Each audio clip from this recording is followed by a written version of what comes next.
Good morning, warrior family, and happy Tuesday, the day that the Lord has made, and gladness is in the atmosphere. This week, we are discussing how to stay committed. And out of all people, me myself has had to remember of how to stay committed when we are in a race. We are in a perilous time that everyone is being pressed and on every side, but we are reminded to stay committed. We may be pressed, but we are not perplexed. We may be crushed, but we are not in despair. So I'm going to go ahead and go into the word on today. So if you missed it on Monday, tap in on today.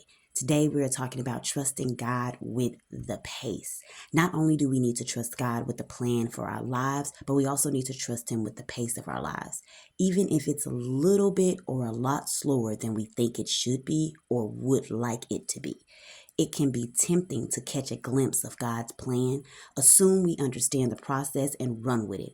But God is the only one who knows the plan, path, and pace to take you exactly where you need to go, how you need to get there, and when you need to arrive in order for you to go the distance and bring the most glory to His name. The goal is always to go the distance. Matthew 6 emphasizes the goal to store up treasures in heaven, stretching the distance much further than what we can merely obtain on earth. Treasures on earth are able to be destroyed or stolen and fall short of the secure and everlasting treasure we can have in heaven. To go the greater distance and store up those treasures in heaven always requires something greater. It's a sacrifice, it's strategic, and it takes strict training. Now let's jump into Paul, because Paul compares our race and how we ought to run to the work of an athlete in 1 Corinthians 9. Think of the athletes who compete on an Olympic level. For example, their training is precise and intense, and they do it to get a crown that will not last. And it's on verse 25.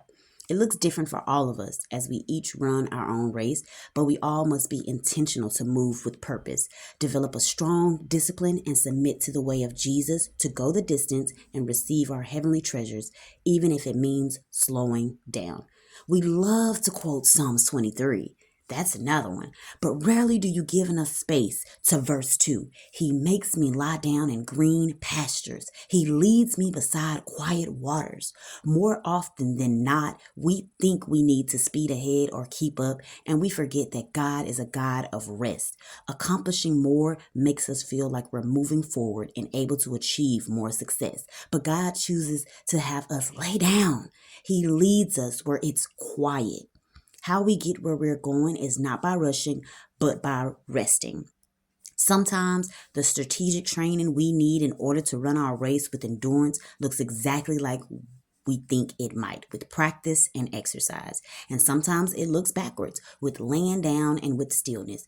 Either way, remember to follow Jesus' lead and trust that He knows exactly how to get you where you're going when you need to be there.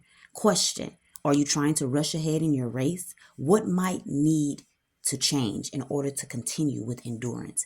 Ask the Holy Spirit to reveal to you how you can implement different practices and incorporate more rest into your weekly rhythm.